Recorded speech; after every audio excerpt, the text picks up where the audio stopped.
Nothing like a nice cup of tea to get going in the morning, is there?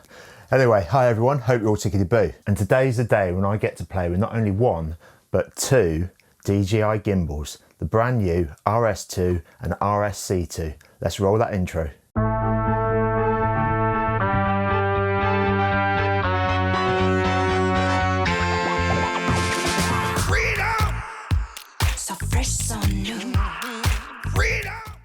Right, before I get into it, I am not going to compete with... Quick announcement for you, the winner of the Benbox wireless image transmitter, a video I did a few weeks ago. I've done a selection on all the people that have entered it, and this is the person that's won. Yeah, AJC, well done. You've been a long time subscriber to the channel. Thank you very much for all your support. And if you get your address to me, I'll get that sent out to you. And everyone else, there's a giveaway going on at the moment. There'll be a link up there for it. And don't forget, the new Warthog gimbal. Once I've been able to do the review of that and it's up and running and actually on the market, the giveaway for that one will be coming very, very shortly. Now, let's get back to the other one. Right, before I get into it, I am not going to compete with people like Peter McKinnon with the footage examples of what these two little beauties can do. However, if you want to check that out, if that's all you're interested in, head over and watch this because it's friggin' awesome.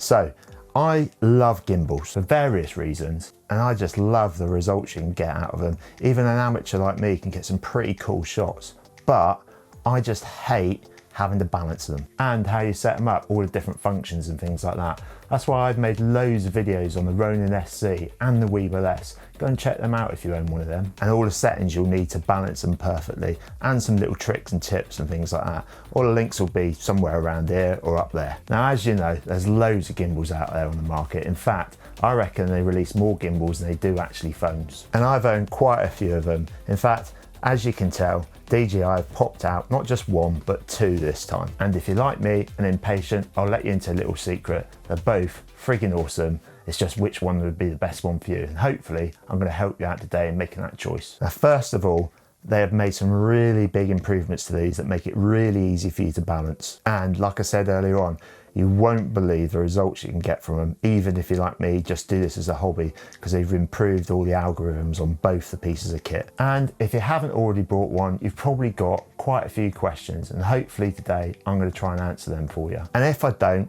just leave a comment down below, ask any questions you like, and I'll do my best, do my best even, to get back to you as quick as I can. Plus, over the coming weeks, what I'm going to do is loads of videos. I just spat some spit on there, that's disgusting, isn't it? Loads of videos on different balancing techniques on both of them with the Canon EOS R and the R6, using loads of different lenses ranging from the 35mm one right up to, and I'm going to give it a go, the 70-200. Plus some little tips and tricks that I believe DJI should actually pull out. In fact, it's including this little baby here, because this does change your world when you want to do the run and go stuff. And then what I'll also do is some different setups using the Raven Eye, the focus wheel, all the different kit that you get with the Pro one. Because there's one thing I'm really looking forward to, and that's something that nobody's managed to really suss out and get sorted out. I mean, Zion did their active track and things like that, and the old Ronin SC and S did it as well, but you had to bloody mount the phone on top of it. You see, by attaching the Raven Eye to the bottom of the gimbal under here, okay, what you can actually do is get active track free on there. Just the same as like you do with your DJI drones, you can actually manage it from your phone. You don't even have to have the phone on here, you can manage it remotely. Or you don't even need to use a phone, because the screen on here, it's touch screen and it's colour, and it will work. I've given it a go already. So if you don't want to miss out on things like that, or if you want me to try something else with it before you go and buy it, leave a comment down below, hit that subscribe, and don't forget to hit the bloody bell. And if you're thinking, should I buy one? There's a really simple answer to that. I'd say yes, even if you already own one, because I think these are classed as the most perfect gimbals out there, both the functionality of it and the quality of them as well. And the app, you know from other videos that I've made, the app is absolutely brilliant on this. And question number 2 is, which one of these is best for you? And hopefully after today, again, you'll be able to make your mind up. Plus, if you've already looked into these, you'll know there's different combination kits. So question number 3 will be, do you buy the standalone gimbal or actually go for the Pro combo kit, and whether that's worth the extra money? Right, before we get into it, here's today's uninteresting fact. Do you know that in 1977, 20th Century Fox had such little faith in Star Wars, or the actual film itself and the director, that they gave away certain rights to George Lucas? And that was quite a silly thing to do, because in 2015, the franchise was worth, listen to this, $42 billion. Why make trillions when we could make billions? A trillion is more than a billion, numbnuts. Right, so in a minute, I'll show you one of the best features on both these gimbals that will really make a difference when you're balancing. But let's get into comparison number one and switch to the overhead camera. So who the hell wants to be bored watching these things being unboxed? I know I don't. However, it's really important, as this is in a comparison test, to find out the difference, not necessarily between what's in the two different gimbals themselves, because you know that they're going to be different. It's what's the difference between a standard one and the Pro combo. So let's have a look at what's inside the box. There you go. So the main difference, you can probably already notice, is that the Pro one comes with a bag and the standard one doesn't. You can get the Pro version, the SC here, the SC2, and that comes with the bag as well. And obviously there's extra pieces of kit that come with the Pro, but that's the main thing. You do not get, which Sam Holland, I know you'll be disappointed with, you don't get a bag if you go for the standard one. You have to go for the Pro version. I've also contacted DJI as well, and they have said to me that there is currently no bag available to put these in unless you buy it as part of the Pro kit. However, I'm sure they'll have one out pretty soon. Also, you may have noticed these little bits up here. Now they are made by a different company, Zion, and those of you who've watched the channel would know what I use those for, and I'll share that little secret with you a bit later on. But it will change your world when it comes to switching about different gear on the gimbals themselves. Right, let's get on with looking at the difference in what comes with the Pro one and what comes with the standard one. Like I said, I'll just leave that all in there. That's the SC. Let's get this little baby here open up. Bag itself's really good condition. Good condition, that's the wrong word. It should be in good condition if I just bought it, shouldn't it? Really good quality, I think. It's lovely to have it there, and I can't believe how much gear you get in there. Now then, what you get in the Pro version, obviously that's the power grip for the, or the battery grip should I say, for the Ronin S2, which we'll put over there, because obviously that one's included in the gimbal itself there. You get the phone holder, which you don't get in there. Okay, so that's the phone holder there. Nice to see. It's got a hot shoe on the top and everything else, but it's exactly the same as the one that come in the SC. You get this plate here, which again, there's the plate on there, so that's no different. You get the old tripod handle there, and it looks to be, now that's plasticky, yeah? So the one here is plasticky, that one's actually made out of a nice metal, but I believe that's because it's the Ronin S one, not the Ronin SC one. What else is in here?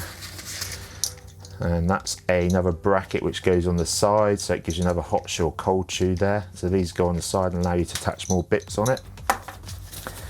In here we have the handle. So this here goes on the side of the gimbal itself, and we'll see that in a minute. And up here we have got a lot of other gear. Lots of different screws and adapters there. Oh look, I don't know if you can see those. Can you see them on there? Don't know, let's put the old autofocus on. So hopefully you can. These ones here, they've got the actual lever in there rather than you having to get the old screwdriver out and give it the old cranking up there. So that's a little bit added extra on it. What else have we got? It's a Raven Eye, okay, so we'll see that one in action later on. Get lots of different connectors here for that.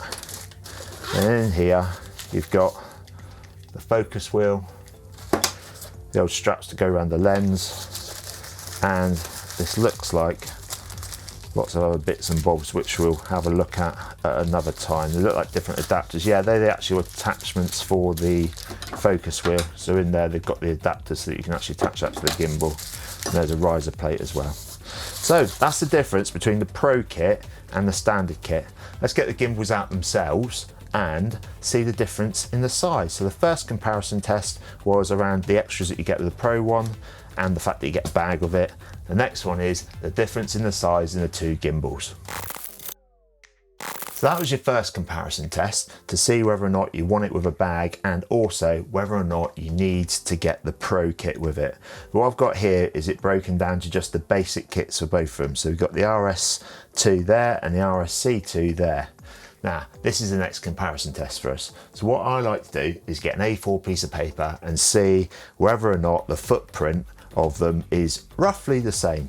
Now, I haven't done anything out of the way here. I've just put them into a position so that you can sort of imagine that being in your bag. Okay, so A4 paper on the RSC2. There you go.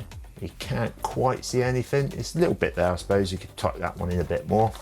And then on the RS2, as you can see, it's pretty much, apart from the motors, remember these motors are huge compared to these ones. They're so much more powerful because of the weight you can have on there.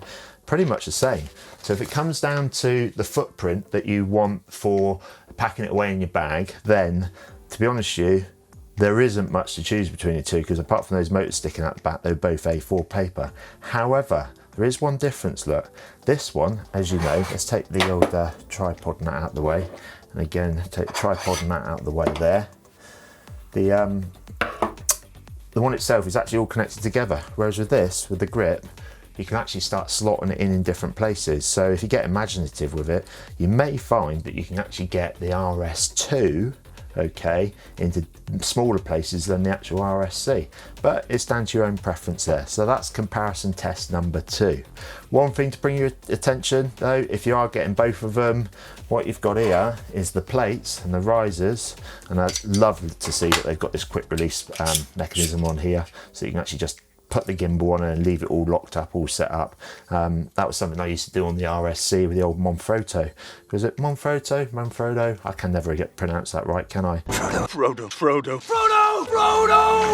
Sam! But it allows you to be able to put them on and then just take them off and leave all the settings on there. But they are identical. So doesn't actually matter if you swap them around or if you've actually got this one set up to be on, I don't know, a camera with a different lens on and the same camera but with different lens on there, and you want to quickly swap them around. It doesn't matter which one you're using, you could actually do that as well. So that's another added benefit. Right, next test I'm going to do, or comparison test number 2, is how quick it is to set up each one of them. And don't worry, I'll fast forward them if they're that slow. Right, in a sec, I'll see how quick we can put this one together. The good thing is if you've got all your measurements sorted out on here and it's set up for the camera and the lens you're going to use, you could pack it in your bag like this. Now this isn't set up, by the way, and yeah, I'll do loads of videos on the Canon EOS R and the R6 on how to balance them and give you all the measurements like I've done before on the SC and the Weeble S. And if you're interested in them, there'll be some links around here somewhere, I don't know, normally in up there, so go and have a watch those. But if you're interested in any specific setups and whether it works or not, leave them in the comments down below. Right, let's get the old stopwatch going. Bang. Right, so that one clips up there, this locks into place so it's all locked up. Screw that one on, and like I said, I'll be showing you how to use the quick release mechanisms from Zion on there because they are well worth the money. It's got all the locking mechanisms on here so you can spin everything around, which is good to see. Let's get that one tightened back up. It's nice to have them on there, isn't it, for when you're balancing everything. Get that one done as well. Get the old plate and slide it in the right way. Should have practiced this before, shouldn't I? But you're all going to be doing it for the first time. There you go, finished. And a bit of product placement there, yeah, Ronin. Right, let's get on with the S now, the S2. So the first one I want to point out to you is there's loads of extras on here. There's too many to list in this video. What I'll do is I'll do a bit of a more in-depth review on them and show you the little intricacies, things like this, where you can actually, you know, set up the gimbal and set all the measurements up really finely. Even the levers like this are just that much better. And I genuinely feel already that with a carbon fibre and things like that, this is probably going to be the go-to gimbal for me.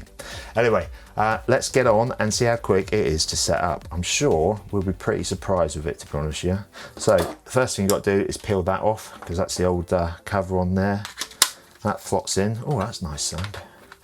Clip this one on the end, cross-threading it. And to be honest with you, I don't think that's any slower so far. Locking mechanisms on there, yeah, just the same. This one's on that side, that one's there to spin it around onto there, and that one out that way. Should go on that one there. Plate itself in that way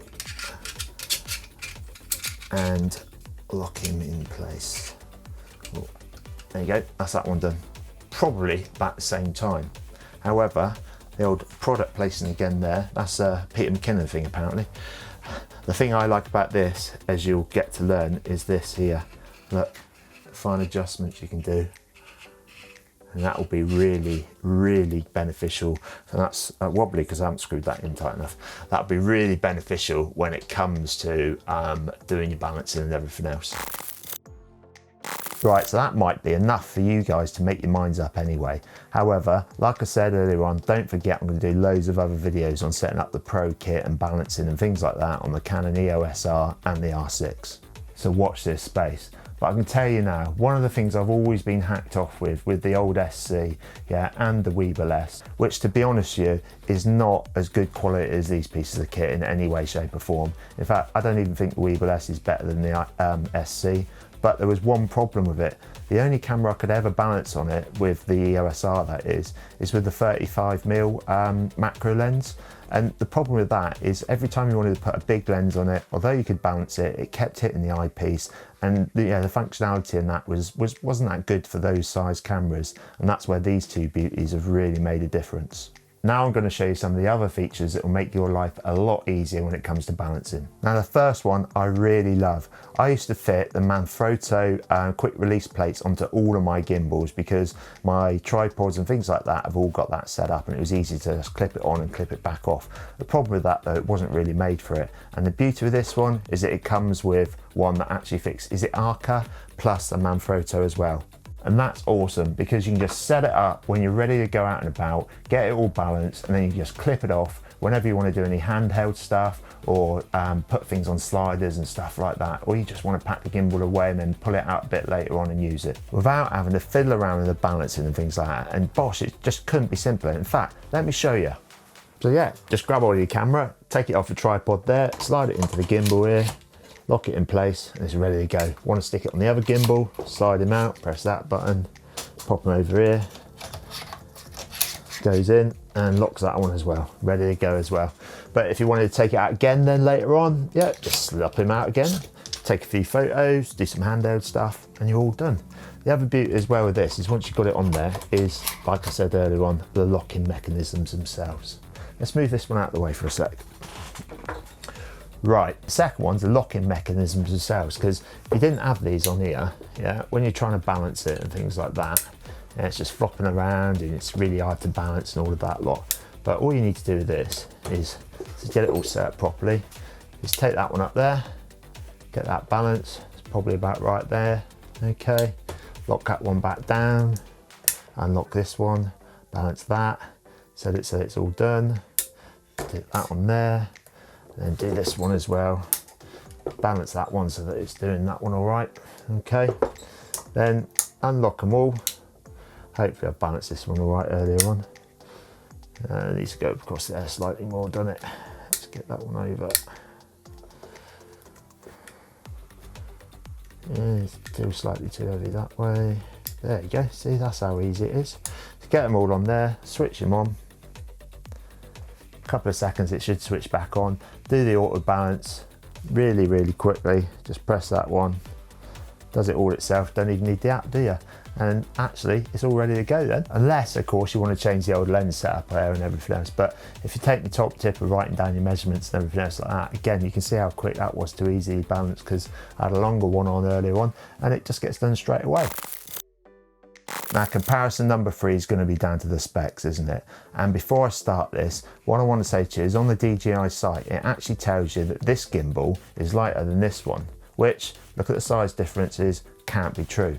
The fact is that what they've done is put a measurement on there without the battery grip on the bottom, and they've made this to be just under 1 kilo. So the real weight of it all combined is 1.3 kilos, that's 2.9 pounds on the RS2. Only slightly heavier than the RS2, which stands in at 1.2 kilos or 2.7 pounds. So when it comes to weight, there's only actually 100 grams difference between them both. That's probably because of the carbon fibre arms on here. Now, the tested payloads, as you'd expect, this one's going to have a lot better tested payload, and it stands in at 4.5 kilos, that's 10 pounds. And on the RS2, it comes in at 3 kilos or 6.6 pounds. And when it comes down to battery life, there's very little between the two of them. This one stands at 12 hours and this one comes in at 14 hours. And one of the other things is the fast charging on it. Believe it or not, it only takes approximately an hour and a half to charge both of them fully. And just 15 minutes of charging will give you approximately 2 hours of use. So some of you out there may already own the Ronin S, and what you'd be interested in is the upgrades in the S2. First one to point out is the motors themselves. They reckon that it's approximately 20% more powerful than the old S.